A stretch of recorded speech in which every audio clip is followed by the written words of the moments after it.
Hello guys, welcome to my YouTube channel Scholar Tech Studio. In this video I will teach you how you can change the size and color of your mouse pointer. So for that we have to press the window key button on your keyboard and then press U. Okay, so from the left side here you can see that there is a mouse pointer option. We will select this one. So the first option is change the pointer size. So if we will drag it to right side, so you can see that the size of our pointer is increasing.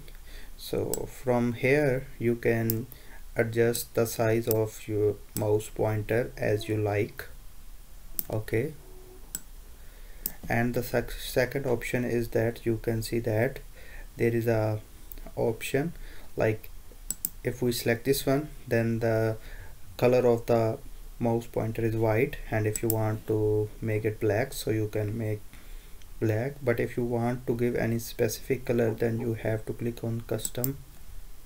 So here you can select any color for your mouse pointer. I hope you like my video. Please subscribe my YouTube channel and press the bell icon so that you can